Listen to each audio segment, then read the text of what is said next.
Hi everyone, you are most welcome to my channel Legal Inc. And today we are going to discuss interpretation of statutes.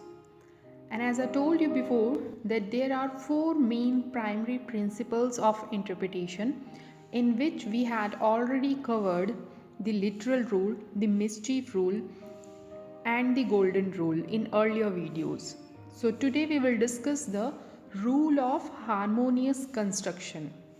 तो ये video हमारी harmonious construction पर है. Let's see what harmonious construction talks about. तो harmonious construction का मतलब है सामंजस्य बैठाना, अनुरूप करना. जब किन्हीं दो स्टैट्यूट्स के बीच कन्फ्लिक्ट होता है या एक ही स्टैट्यूट के प्रोविजंस में या एक ही स्टैट्यूट के पार्ट्स में कन्फ्लिक्ट होता है, तब जजेस क्या करते हैं, दोनों प्रोविजंस में सामंजस्य स्थापित करने की कोशिश करते हैं.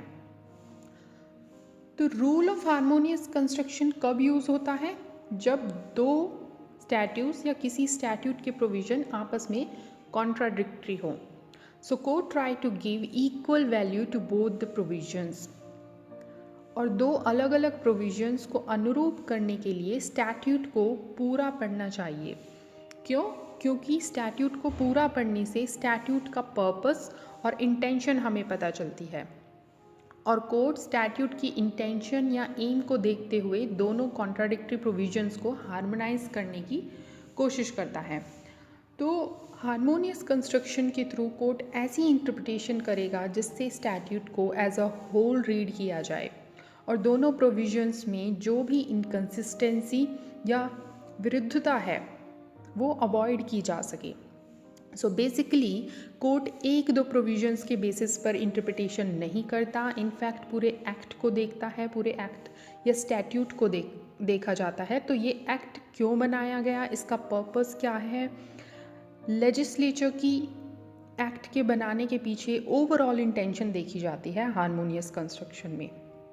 सो कोर्ट का कहना है कि court should avoid head on clash, which means दो प्रोविज़न या स्टैट्यूट के पार्ट्स के बीच अगर कन्फ्लिक्ट हो तो उसे अवॉइड करना चाहिए और उन्हें हार्मोनाइज करने की कोशिश करनी चाहिए.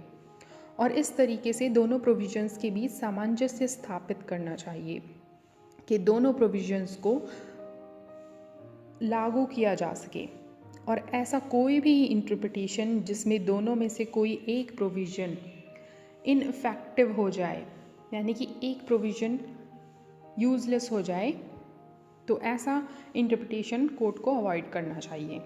Now let us understand this with the help of a case, and the case is Raj Krishna versus Vinod. इस केस में रिप्रेजेंटेशन ऑफ पीपल एक्ट 1951 के दो सेक्शंस कन्फ्लिक्टिंग थे, section 33 subsection 2 and section 123 subsection 8. तो section 33 subsection 2 says that a government servant can nominate or second a person in election. यानी कि एक सरकारी कर्मचारी किसी व्यक्ति को इलेक्शन के लिए नामांकित कर सकता है और उसे समर्थन दे सकता है. Whereas section 123 subsection 8 of the act says that a government servant cannot assist any candidate in election except by casting his vote. तो इसका मतलब है कि एक सरकारी कर्मचारी किसी भी कैंडिडेट को वोट करने के अलावा किसी तरीके से असिस्ट नहीं कर सकता इलेक्शन में.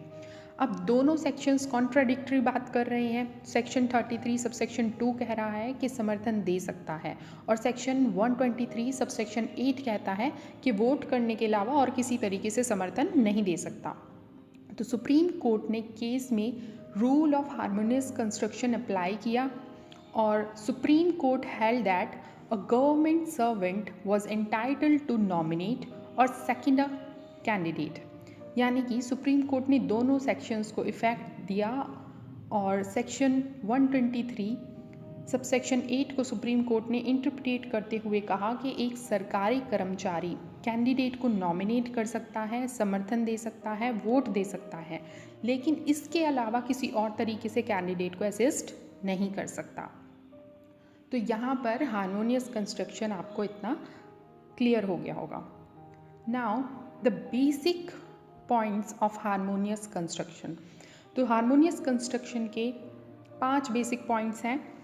The first is the courts must avoid a head on clash,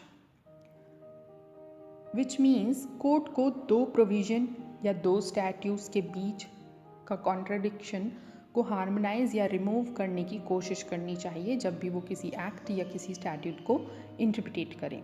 the second is the provisions of one section can not be use to defeat the provisions contain in another, which means एक section के provision दूसरे section के provision को null and void ना करे। इसीलिए court को दोनों प्रोविजंस में सामंजस्य स्थापित करने की कोशिश करनी चाहिए।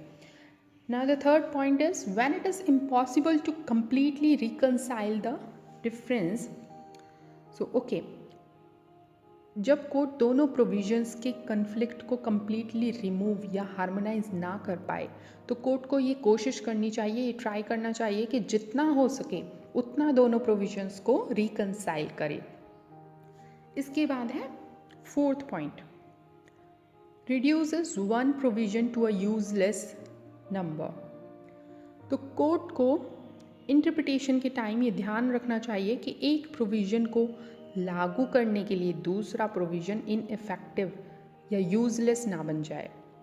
दोनों को इक्वली इफेक्ट देने की कोशिश करनी चाहिए। Now the fifth and the last point is harmonious construction का पर्पस है कि दोनों कन्फ्लिक्टिंग स्टैट्यूट या पार्ट्स ऑफ स्टैट्यूट को हार्मोनाइज करे, उनमें तालमेल बिठाकर दोनों को लागू करे, ना कि किसी एक का इफ़ेक्ट ख़त्म कर दे। So this is all about the rule of harmonious construction.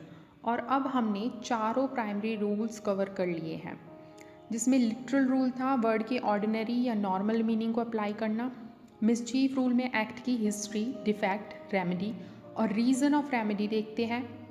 Third the golden rule जो लिटरल रूल का एक्सटेंशन था, जिसे नैरो और वाइडर सेंस में अप्लाई किया जाता है, और जजेस एक वर्ड के एब्सर्ड मीनिंग को रिमूव करने के लिए उसे इतना डाइवर्ट कर देते हैं जितने में एब्सर्डिटी रिमूव हो जाए।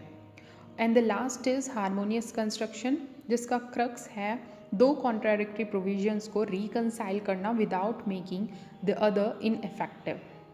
सो नेक्स्ट वीडियो में हम सेकेंडरी प्रिंसिपल्स को डिस्कस करेंगे। एंड अगर आपको ये वीडियो हेल्पफुल लगी हो तो प्लीज़ वीडियो को लाइक करें एंड चैनल को सब्सक्राइब करें।